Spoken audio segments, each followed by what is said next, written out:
Racing games, if not one of the best ways, is the best way to show how good developers are with something. Such a basic premise of driving point A to point B, or needing to finding the sweet spot of driving a go-kart and driving like it's a Need for Speed movie.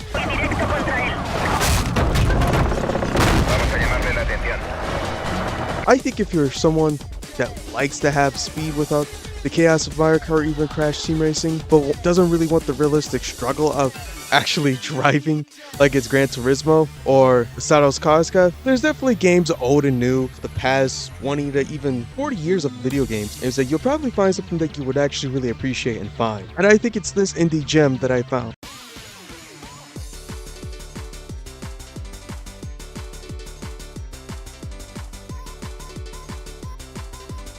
Victory Heat Rally, or what my mind comes up to with Victory Rally Heat, came out in October of last year, but since the release on the Switch a few months ago and developed by Sky Palm Devil, I got my grimy hands on these, and let's talk about this throwback. And to give a proper, I guess I would say, time frame of what part of the 90s I would really describe this would be, I guess, 1993 to like 1997, of that era of 90s racers, where a lot of times that they were getting into 3D, but yet they were really still, honing the craft of how they properly get stuff to be drifted before they really start to expand to other ideas into the racing genre.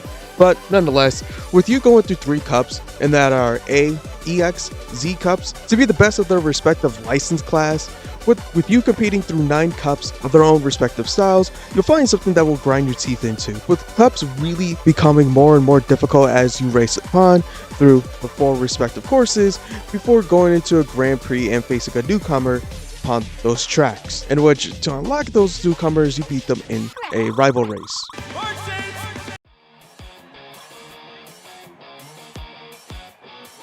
With having tracks that are more blast from the past, with typical cliches around that time period of having courses such as beaches, canyons, mountains. Hell, there's even Air Force tracks in this. Yeah, I'm more surprised at that out of anything. There's always something that'll be more interesting.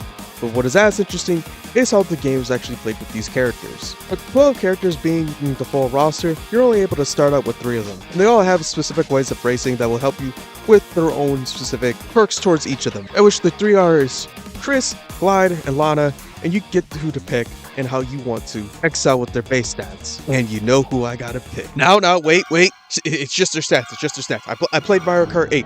I like having a handling and acceleration at the max. With the characters that you can actually change their wheels and suspension, can actually give their own excels into their own stats. Like I showed with this example here, with Chrissy really being good at handling and acceleration if you put her with the softest springs and the best drift. As someone like with Clyde can have something as more of a stickler to race against when you compare it to a lot of other racers where if you get bumped off, you're going to fall off worse than anyone, or if you bump into someone. As if with someone with Lana, personally, I'm doing what I do with Chrissy. I'm putting everything onto the left side because guess what?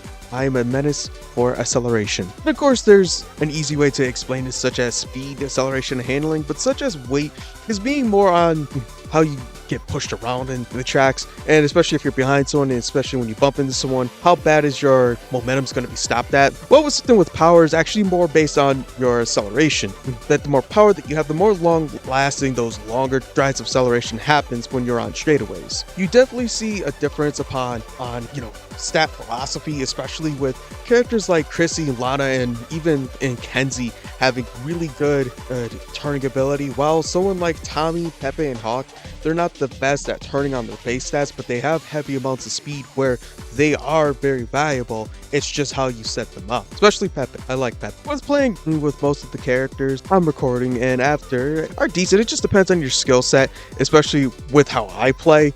I especially like getting those drifts and going and try to break the stride for acceleration. But if that's something that you don't want to be pushing and bumping for, of course there's other characters that can do what you really prefer. Maybe you like that more balanced approach and you'd rather have someone like a Pepe will put his stats down a bit so you can have a little bit more comfortable with the acceleration and turning. Maybe you like the emphasis on BG and speed or whatever you like. But in all actuality, one of my favorite characters to actually race as is actually Kenzie. Just for the fact that she actually has the speed that Chrissy doesn't have, and it's actually, you like have a parachute behind. And if I really want that acceleration juice, I'll go to Resno with this white Brock. How can I describe this in 2025? Well, if you're into retro games, there's a lot of ties to those arcade era racing games with its physics. This game does have a weight to it where you are able to control your car, but because of your own taste, it kind of feels odd in a lot of ways, especially if you play modern versions of racing games, especially from Mario Kart. But listen, this is why Dobby's just not for me. Listen, I like the speed, but it just doesn't turn. You can be someone that likes the straightaways, and you can rather take the stride as you take it the perfect option, or be like me when you actually take the fact of changing to keep your drifts. There's actually just more of a case to actually have handling and acceleration more time. I mean, look at these tracks, like Jesus. It really depends on how much racing experience that you have, that you can actually totally see the elements of CTR veteran getting their design. With having something such as the 3-level boosting and maxing out each time happening, you definitely get that thrive and drive from that Mario Kart 8 speed feeling. But of course, of changing it up, that you can actually screw themselves over. This game really thrives on players' skill to keep up with the tempo, among with the layouts becoming more and more bumpy, turns becoming more sharp, and gaps becoming more and more over, but hopefully not destroyed.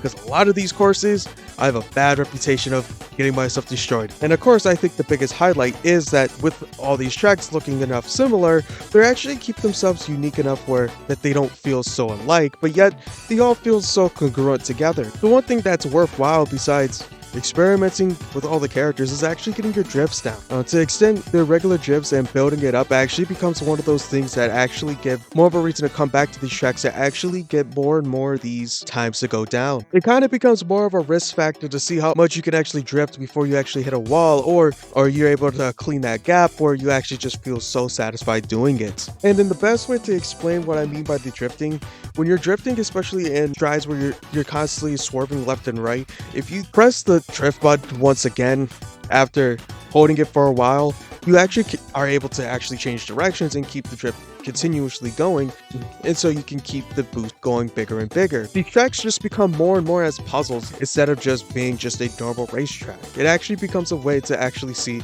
how good you are of keeping yourself not touching the grass or even getting destroyed. And besides the visual, the music wise is actually a really big bright spot towards this game. With courses that feels like these games were made by Sega about a lot of things. Because listen, when you listen to these tracks, Robotica and G-Wiz, actually you can tell that these are genuine Sonic fans and Sega fans in general, just because of how much these have that same rhythm and beat, where listening to these tracks while doing some of the missions can actually really make these missions just seem like a cakewalk once you get the groove down with these.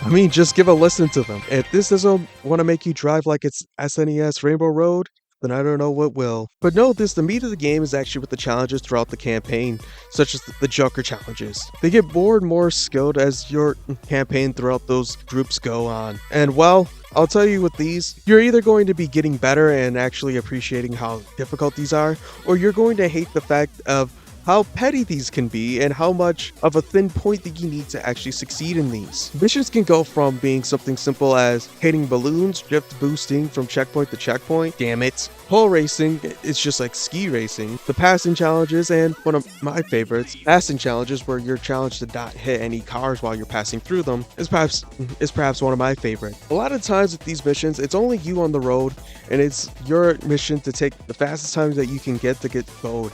But I'm serious when I say this, you're going to be doing this as a part of the campaign, and it's going to be taking hours. I haven't really looked into how many times I attempted on these, and probably when I'm editing this, I can probably put down the marker of how many times it took for one of the recording sessions just because of one time for these.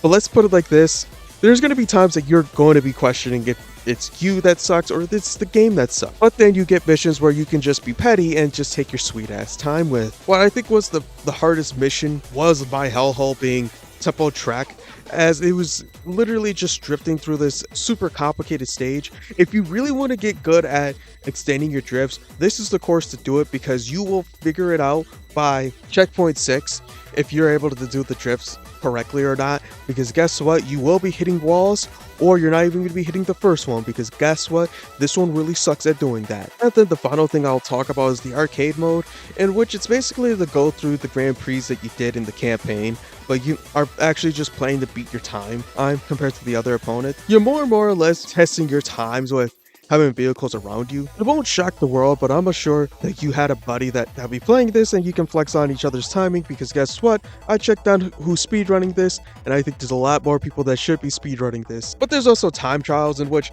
it's literally the same thing, but instead of heats, you're just going to tracks by yourself without any the other cars around it, in which that would be done for time trials. But nonetheless, I think one of the bigger disappointments that I did have is that there's not a extra Joker's mode. And I know I just said that Joker's mode will make you pop a vein, but you know, when a game like this that really forces you to challenge yourself in a lot of ways, you would think that they would actually make a Joker mode just for other things around these tracks besides obvious ones that they have throughout the campaign. I would totally think that they would have more that aren't just on the splits, but actually doing challenges besides trying to get the fastest time as possible. You would think that they would have something like pole racing, where they would actually make nearly all the tracks have that kind of challenge, where it's more testing on how good you can get these done, but I digress. I would have really liked to know who was the best racers between the staff in these time trials, because I think that would have been one of the bigger pieces to this whole puzzle, besides just the time trials and challenges within the campaign.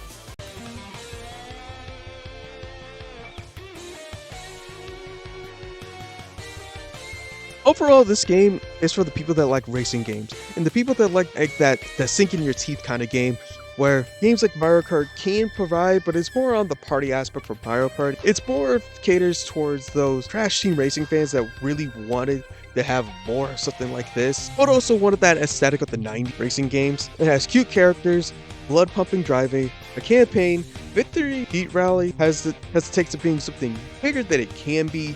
It just needs an audience. From me looking at, again, speedrunning boards, yeah, I can see a lot more people should take a chance at this, and if you ever find this game on sale, I say you should pick it up, because guess what? I think a lot more times that this can definitely be a big, trust me, especially it being on PC. I can totally see modders actually making netplay a real thing and actually having all racers being able to race. And it'd just be cool to see something like that happen for a game like this. And Chrissy's the best girl. No one can tell me different. Oh, this is Sally McRally. Hi, everyone. I hope you appreciated watching this video, as it was just a quick one that I could have just banged out before I try to get onto a bigger project. I posted about the situation that is going on Patreon and Ko-fi. So if you really wanted to just hear about the whole big update, go right ahead there. I think I did post it on the community notes or community post. Sorry, I'm Twitter brained right now. But besides that, I hope you liked the video. I hope you liked my gameplay, because guess what? I've restarted way too many times for this whole sessions of recordings. I'm probably going to put it into probably going to put all the challenges here just to see how much, like, holy crap, I was being a root and grinder and whatnot. But besides that, I hope you liked this video. Leave a comment if you'd like to. If you didn't like the video, give me the engagement, and I hope you find me, I guess, reasonable to give you that subscribe. But hope you enjoy the best of your day, and I'll see you around. Bye.